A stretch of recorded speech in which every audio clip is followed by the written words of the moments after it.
Trigonometry का question, हमें RHS को आरएचएस के इक्वल प्रूव करना है। अब देखो आरएचएस में हमारे पास न्यूमरेटर और डिनोमिनेटर दोनों में 3 टर्म्स हैं।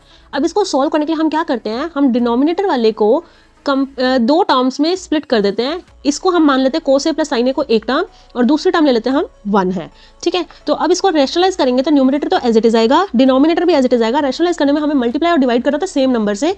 अब वो नंबर हम क्या लेंगे कि कोस ए प्लस साइन ए, ये वाली फर्स्ट टर्म, साइन चेंज करते हैं तो ये माइनस था यहाँ पर, तो यहाँ हमने ले लिया प्लस और फिर 1 आ गया, ठीक है। इसी से ही मल्टीप्लाई करेंगे, इसी से ही डिवाइड करेंगे। जब ऐसा किया देखो अब न्यूमरेटर में हमारे पास क्या आ गया, कोस ए प्लस 1 इसमें भी है, कोस ए प्लस 1 इसमें भी है, मतलब ये बन गया इसका स्क्वायर। और माइनस में यहाँ पर साइन है और यहाँ पर प्लस में साइन है, तो ये वो वाली आइडेंटिटी बन गई ए प्लस बी इंटू ए माइनस बी, ठीक है। तो वो होती है ए स्क्वायर माइनस बी स्क्वायर। तो ए हमने लिया था कोस ए प्लस 1 को, तो ये आ गया कोस ए प्लस 1 का होल स्क्वायर और माइनस में आ गया बी स्क्वायर मतलब कि साइन ए का होल स्क्वायर, ठीक है। और डिनोमिनेटर में अगर हम देखें तो ये बन रहा है, ये ए है कोस ए प्लस साइन ए और बी है 1, तो ये बन जाएगा कोस ए प्लस साइन ए का होल स्क्वायर माइनस में 1 का स्क्वायर। ओपन करते हैं इसको, कोस ए प्लस 1 का स्क्वायर देखें तो ये बनेगा कोस स्क्वायर ए प्लस 1 प्लस 2 कोस ए, माइनस में आ जाएगा हमारे पास साइन स्क्वायर ए, राइट। डिनोमिनेटर में हमारे पास आएगा कोस स्क्वायर ए प्लस साइन स्क्वायर ए प्लस 2 कोस ए साइन ए माइनस 1, राइट। अब देखो हमें ये पता है कि 1 माइनस साइन स्क्वायर ए क्या होता है, कोस स्क्वायर ए, है ना, क्योंकि हमने ये पढ़ा है कि साइन स्क्वायर ए प्लस कोस स्क्वायर ए 1 के इक्वल होता है। तो कोस स्क्वायर ए इक्वल हो जाएगा 1 माइनस साइन स्क्वायर ए के। तो हम इन दोनों को कंबाइन कर देंगे तो इसके प्लेस पे हम कोस स्क्वायर ए राइट कर सकते हैं।